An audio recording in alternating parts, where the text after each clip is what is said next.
মৰমৰ ছাত্ৰ ছাত্ৰীসকল ক্লাছ টিউটৰ ইউটিউব চেনেলে তোমালোকক সকলোকে স্বাগতম জনাইছোঁ।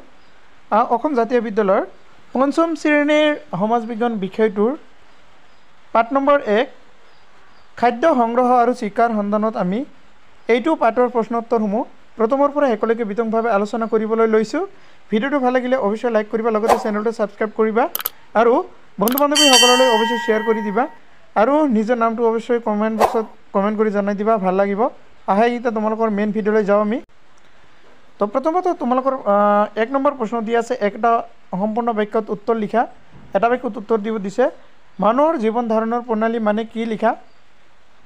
উত্তৰ, মানুহে জীয়াই থাকিবলৈ কোনবোৰ কাম কৰে, কেনে ধৰণৰ খাদ্য কাপোৰ কানি সা সঁজুলি ব্যৱহাৰ কৰে, কেনে ধৰণৰ চিন্তা কৰে, এই সকলোবোৰকে একেলগে জীৱন ধাৰণ প্ৰণালী বোলা হয়। জীৱন ধাৰণ মানে জীয়াই থকা, প্ৰণালী মানে নিয়ম আৰু উপায়। 2 নম্বৰ প্ৰশ্ন অৰ্থাৎ খ নম্বৰ প্ৰশ্ন হৈছে, প্ৰায় কিমান নিযুত বছৰ আগে পৃথিৱীত মানুহৰ সৃষ্টি হৈছিল। এইটো হ'ব 2 নিযুত বছৰ আগে। 2 নিযুত মানে 20 লাখ বছৰ আগতে পৃথিৱীত মানুহৰ সৃষ্টি হৈছিল বুলি জনা যায়। গ নম্বৰ, পোনপ্ৰথমে পৃথিৱীৰ কোন ঠাইত মানুহৰ বসতি আৰম্ভ হৈছিল বুলি জনা যায়। উত্তৰটো হৈছে আফ্ৰিকা মহাদেশৰ কোনো ঠাইত আৰু আমাৰ দেশ ভাৰতৰ দক্ষিণ অংশত পোনপ্ৰথমে মানুহৰ বসতি আৰম্ভ হৈছিল বুলি জনা যায়। ঘ নম্বৰ আছে, আদিম মানুহ কি কি উপায়েৰে জুই জ্বলোৱাৰ কৌশল শিকিছিল।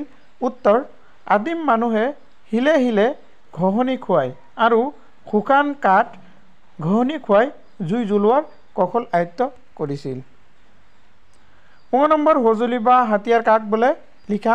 উত্তৰটো হৈছে যি বস্তু উপায়ৰ সহায়ত নিজৰ দেহৰ হাত ভৰি আদি অংগ প্ৰত্যংগৰ শক্তি বৃদ্ধি কৰি কম সময় খটুৱাই কাম কৰিব পাৰে তাকে সঁজুলি বা হাতিয়াৰ বোলে। আদিম মানুহে পোনপ্ৰথমে সঁজুলি কি ব্যৱহাৰ কৰিছিল, মানে কি সঁজুলি ব্যৱহাৰ কৰিছিল। উত্তৰ, আদিম মানুহে সঁজুলি হিচাপে প্ৰথমে শিল ব্যৱহাৰ কৰিছিল। দ্বিতীয় 6 নম্বৰ, যীশু খ্ৰীষ্টৰ জন্মৰ কিমান বছৰ আগলৈকে মানুহে ব্যৱহাৰ কৰা সঁজুলি শিলেৰে নিৰ্মিত হৈছিল বুলি কোৱা হয়।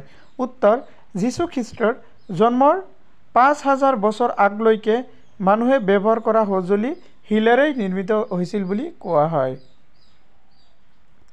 জ নম্বৰত আছে, শিলৰ উপৰি আদিম আন কি কি বস্তুক সঁজুলি হিচাপে ব্যৱহাৰ কৰিছিল। আদিম মানুহে তাৰমানে শিলৰ উপৰি আদিম মানুহে কাঠ, মৃত জন্তুৰ হাড়, জন্তুৰ দীঘল দাঁত আৰু শিং আদি সঁজুলি হিচাপে ব্যৱহাৰ কৰিছিল। 2 নম্বৰত আছে, শুদ্ধ নে অশুদ্ধ লিখা। ক নম্বৰত আছে, আদিম মানুহৰ জীৱনৰ প্ৰধান কাম আছিল পেটৰ ভোক নিবাৰণ কৰা। এইটো শুদ্ধ।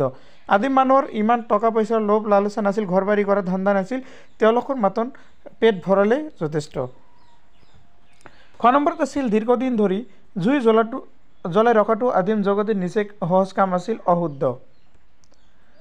গ নম্বৰ, জুইত পুৰি সেকি আৰু সিজাই খাদ্য খোৱা কৌশল আদিম মানুহে একে সময়তে আয়ত্ত কৰিছিল। অশুদ্ধ, কাৰণ জুই জ্বলোৱাটো বহুত পিছত আৰম্ভ হৈছিল। ঘ নম্বৰত আছে, কোনো এবিধ সঁজুলি বা হাতিয়াৰ ব্যৱহাৰ কৰা এটা বিশেষ উদ্দেশ্য থাকে। এইটো হ'ল শুদ্ধ। যিকোনো ধৰণৰ হাতিয়াৰ ব্যৱহাৰ কৰি কোনো না কোনো এটা কাম কৰা হয়, যেনেকুৱা দাৰে কি কৰে, বাঁহ কটা হয় বা কটাৰীৰ জৰিয়তে বিভিন্ন ধৰণৰ জন্তু কাটি মাংস কটা হয়। এইটো আৰু বিভিন্ন ধৰণৰ হাতিয়াৰ আছে, যেনেকুৱা কোৰেৰে মাটি কটা হয়। এনেকুৱা ধৰণৰ সঁজুলিৰ কিবা না কিবা উদ্দেশ্য থাকে।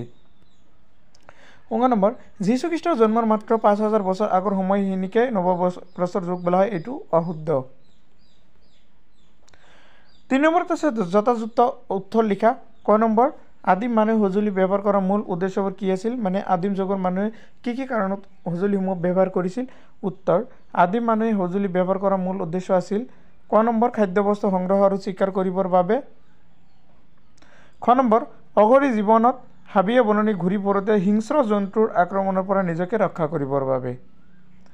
এইবাৰ খ নম্বৰ আছে, আদিম মানুহে সঁজুলি হিচাপে প্ৰথমে শিল ব্যৱহাৰ কৰাৰ কাৰণ কি আছিল, মানে বহুতো ধৰণৰ কাঠ বা বেত এইবোৰ আছিল, সেইবোৰ সঁজুলি হিচাপে ব্যৱহাৰ নকৰি শিলেৰে কিহৰ কাৰণে মানে সঁজুলি ব্যৱহাৰ কৰিছিল। আদিম মানুহে সঁজুলি হিচাপে প্ৰথমে শিল ব্যৱহাৰ কৰাৰ কাৰণ হ'ল শিল এবিধ কঠিন আৰু শক্তিশালী বস্তু। গ নম্বৰ আদিম মানুহে দলবান্ধি জীৱন যাপন কৰাৰ কাৰণবোৰ কি আদিম মানুহে দলবান্ধি ঘূৰি ফুৰিছিল ইয়াৰ কাৰণ কি উত্তৰ আদিম মানুহে দলবান্ধি জীৱন যাপন কৰাৰ কাৰণ আছিল প্ৰথম কাৰণটো হ'ল হাবিয়ে বননীয়ে ঘূৰি ফুৰোঁতে তেওঁলোকে বিভিন্ন প্ৰাকৃতিক দুৰ্যোগ যেনে বতাহ বৰষুণ ধুমুহা বজ্ৰপাত শিল বৰষুণ বনজুই ইত্যাদিৰ সন্মুখীন হ'ব লগা হৈছিল এনেবোৰ বিপদ বিঘিনিৰ পৰা সন্মুখীন হোৱাৰ অভিজ্ঞতা হোৱা আদিম মানুহে একোটা দল বান্ধি এঠাইৰ পৰা আন ঠাইলৈ গৈছিল তাৰপিছত 2 নম্বৰ অঘৰী জীৱনত আদিম মানুহে অৰণ্যৰ মাজত নানা ধৰণৰ হিংস্ৰ জন্তুৰ আক্ৰমণৰ মুখামুখি হ'বলগীয়া হৈছিল এনে হিংস্ৰ জন্তুৰ আক্ৰমণত কোনোবাজনৰ মৃত্যু হৈছিল সেয়েহে হিংস্ৰ জন্তুৰ আক্ৰমণৰ পৰা ৰক্ষা পাবলৈ তেওঁলোকে দল বান্ধি ফুৰিছিল এনেদৰে দল বান্ধি কেতিয়াবা তেওঁলোকে হিংস্ৰ জন্তুক বেৰি ধৰি বধ কৰিছিল খ নম্বৰ প্ৰশ্ন শিলৰ যুগক ইতিহাসবিদসকলে কেনে ধৰণে ভাগ কৰিছে উত্তৰ শিলৰ যুগক ইতিহাসবিদসকলে এনেধৰণে ভাগ কৰিছে তলত দিয়া ধৰণে প্ৰথমত আছে ক নম্বৰ যীশুখ্ৰীষ্টৰ জন্মৰ 1.5 লাখ বছৰ আগলৈকে আদি প্ৰস্তৰ যুগ খ নম্বৰ যীশুখ্ৰীষ্টৰ জন্মৰ 10,000 বছৰ আগলৈকে মধ্য প্ৰস্তৰ যুগ ঘ নম্বৰ হৈছে যীশুখ্ৰীষ্টৰ জন্মৰ মাত্ৰ 5,000 বছৰ আগলৈকে নৱপ্ৰস্তৰ যুগ নম্বৰত আছে দলবদ্ধভাৱে জীৱন যাপনৰ ফলত আদিম মানুহৰ কি অসুবিধা হৈছিল লিখা উত্তৰ দলবদ্ধভাৱে জীৱন যাপনৰ ফলত আদিম মানুহে এনেধৰণৰ সুবিধা হৈছে অঘৰী জীৱনত আদিম মানুহে অৰণ্যৰ মাজত নানা ধৰণৰ হিংস্ৰ জন্তুৰ মুখামুখি হ'বলগীয়া হৈছিল এনে হিংস্ৰ জন্তুৰ আক্ৰমণৰ পৰা ৰক্ষা পাবলৈ তেওঁলোকে দলবান্ধি ফুৰিছিল প্ৰথম 6 নম্বৰ আদিম মানুহৰ খাদ্যাভ্যাসৰ বিষয়ে এটি বিৱৰণ লিখা উত্তৰ ভোকত থাকিব নোৱাৰি আদিম মানুহে গছৰ ফল-মূল গছৰ গুটি ইত্যাদি খাদ্য হিচাপে গ্ৰহণ কৰিছিল কোনবোৰ গছৰ গুটি আৰু ফল-মূল খাব পাৰি আদিম যুগৰ মানুহে একেদিনাখনে সেই কথাটো জানিব পৰা হোৱা নাছিল নিজৰ অভিজ্ঞতাৰ জৰিয়তে আদিম মানুহে কেঁচা ফল আৰু পকা ফলৰ মাজত সোৱাদৰ পাৰ্থক্য জানিছিল বা বুজিছিল বান্দৰ ইত্যাদিৰ দৰে জন্তুক দেখি তেওঁলোকৰ মাজৰ দুনুই এজনেও গছ বগাই ফল-মূল পাৰিছিল কোনোৱে অৰণ্যত পোৱা গছৰ ডাল ফৰমুটি মাৰি গছৰ ফল হৰুৱাইছিল আৰু খাইছিল বাকচি গুচাই ফল-মূল খোৱা বহুদিনৰ পিছতে আদিম মানুহে জানিছিল জুই আৱিষ্কাৰ হোৱাৰ পিছত আদিম যুগৰ মানুহে ফলবোৰ পুৰি খাইছিল আৰু জন্তুৰ মাংসবোৰ পুৰি খাইছিল দ্বিতীয় 6 নম্বৰ আদিম মানুহে কি উপায়েৰে খাদ্য সংগ্ৰহ কৰিছিল বৰ্ণনা কৰা উত্তৰ আদিম মানুহে প্ৰথমতে ফলবোৰ তিতা নে মিঠা নাজানিছিল তেওঁলোকে বান্দৰৰ দৰে জীৱবোৰ দেখি গছত উঠি ফল পাৰি লৈছিল আৰু জন্তু চৰাই চিৰিকটি আদিক আদিম মানুহে মাৰি তেওঁলোকে প্ৰথমে কেঁচাই খাইছিল আৰু তাৰ পাছত পুৰি খালে যে সোৱাদ হয় তাৰ বিষয়ে তেওঁলোকে শিকি লৈছিল তেতিয়াৰ পৰা তেওঁলোকে পুৰি খাবলগীয়া শিকিছিল নম্বৰত আছে জুই জ্বলোৱাৰ কৌশল আদিম মানুহে কেনেদৰে আয়ত্ব কৰিছিল উত্তৰ আদিম মানুহে শিলে ঘঁহনি খুৱাই আৰু শুকান কাঠ ঘঁহনি খুৱাই জুই জ্বলোৱাৰ কৌশল কৰিছিল